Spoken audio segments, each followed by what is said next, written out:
নিজের তৈরি গর্তে নিজেই পড়লেন তানজিম সাকিব। আইসিসির কাছে খেলেন 20 কোটি টাকা জরিমানা। দর্শক, বিস্তারিত জানতে ভিডিওটি না টেনে সম্পূর্ণ দেখতে থাকুন।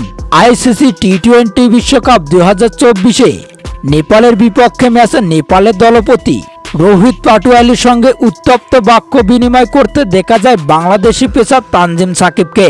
ঘটনাটি ঘটে নেপাল ইনিংসের তৃতীয়তম ওভারের শেষ বলে। সেই ওভারে প্রতিপক্ষের 2 উইকেট শিকার করেছিলেন সাকিব। এরপরে কিছু একটা হয় এবং রোহিত ও সাকিব দুজনকেই মাঠে তর্কে জড়াতে দেখা যায়। পরিস্থিতি শান্ত করতে এগিয়ে আসেন আনফিল্ড আম্পায়ার শ্যাম নেগাসে। দুজনের মধ্যে তর্কের কারণ বোঝা যাচ্ছিল না তখন।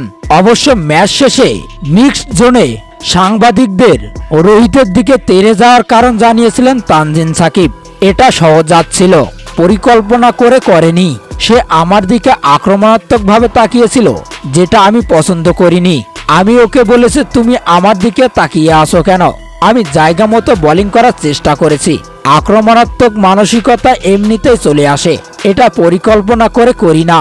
এদিকে রোহিতের সঙ্গে এমন বাজে আচরণ করায় তানজিম সাকিবকে সতর্ক করে 20 কোটি টাকা জরিমানা করেছে আইসিসি। এছাড়া পরবর্তী ম্যাচগুলোতে এমন কোনো ঘটনা ঘটলে শেষ হয়ে যেতে পারে ছোট সাকিবের কেরিয়ার। তো দর্শক, তানজিম সাকিবের সাথে এমনটা করা কি ঠিক হয়েছে আইসিসির? তা জানিয়ে দিন। এ ব্যাপারে আপনাদের গুরুত্বপূর্ণ মতামত ভিডিও কমেন্ট বক্সে। ধন্যবাদ।